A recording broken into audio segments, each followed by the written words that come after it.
येते कोल्हापुरातून एमआयएमचे खासदार असदुद्दीन ओवेसी हे कोल्हापुरात दाखल झालेत। एमआयएमचे खासदार असदुद्दीन ओवेसींच्या कोल्हापूर दौऱ्याला मात्र विरोध होतोय।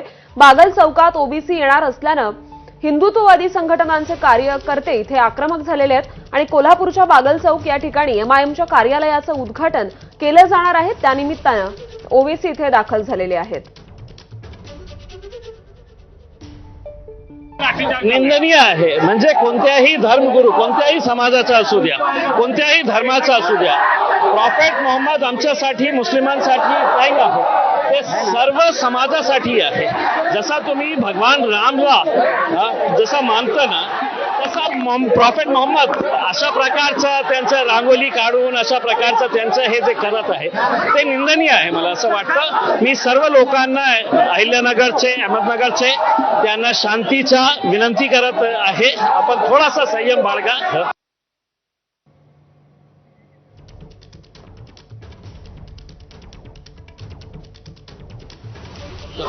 एक एशिया कप आपल्या हातात आला म्हणजे आपण खूप मोठे झाले असं नाही आहे।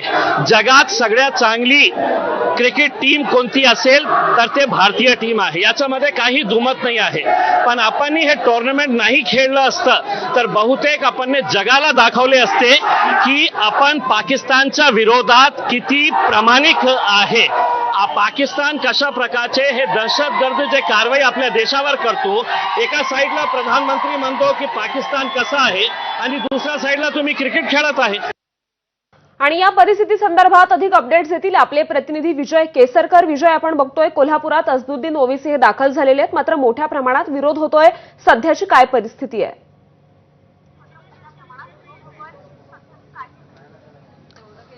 अगदी बरोबर आहे। असदुद्दीन ओवेसी देखील दाखल झालेले आहेत आणि इम्तियाज जलील देखील कोल्हापूरमध्ये दाखल झालेले आहेत आणि थोड्याच वेळात इम्तियाज जलील यांची पत्रकार परिषद देखील होणार आहे।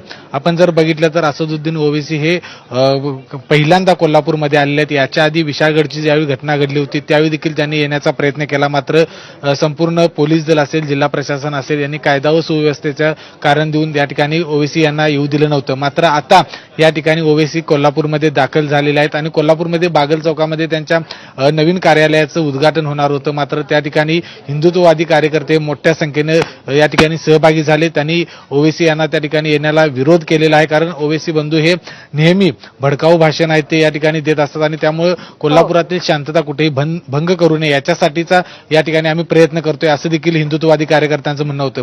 आता थोड्या वेळात या ठिकाणी पत्रकार परिषद घेतल्यानंतर संध्याकाळच्या सुमारास कोल्हापुरातील इचलकरंजी या ठिकाणी असदुद्दीन ओवेसी यांची सभा होणार आहे। या जाहीर सभेमध्ये ओवेसी नेमकं काय बोलतात हे पाहणं खूप महत्त्वाचं असेल। बरं विजय, धन्यवाद या सविस्तर माहितीसाठी।